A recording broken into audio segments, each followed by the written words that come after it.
Okay, this is an artist's impression of what the Siloam pool looked like. Remember John chapter 9, the blind man was healed when Jesus put mud in his eyes. This is where we were sitting before when we filmed the other film clip right here. And here we're on the northern side, and these are the original stones below us of the pool, and we're looking into the direction. This is what we would see if we were standing here 2,000 years ago.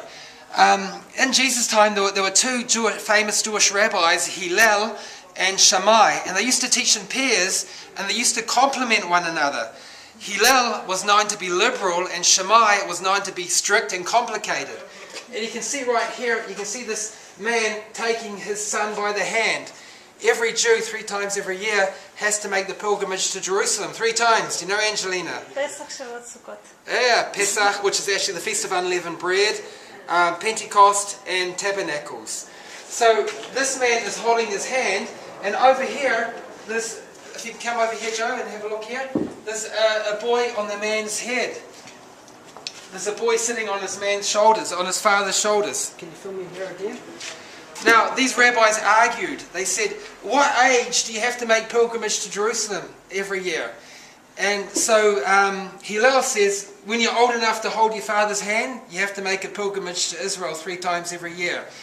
And Shammai, who's more strict and complicated, he says, no, earlier than that, as soon as you can sit on your father's shoulders, you can make pilgrimage. You see the difference? There was a Gentile, and he came to Hillel, to Shammai, and he says, I want to become a Jew, but teach me the law while I'm standing on one leg. So Shammai says, get away from me, and threw stones at him. And this Gentile comes to Hillel and says, I want to become a Jew. Teach me the law standing on one leg. So he taught him the law, and he said, you can sum up the whole law in one verse, love your neighbour as yourself. You see, he was less complicated. So with that, we'll end it here, and you can go on to the audio teaching. So bye from Angelina and I, and until the next teaching, hopefully weekly.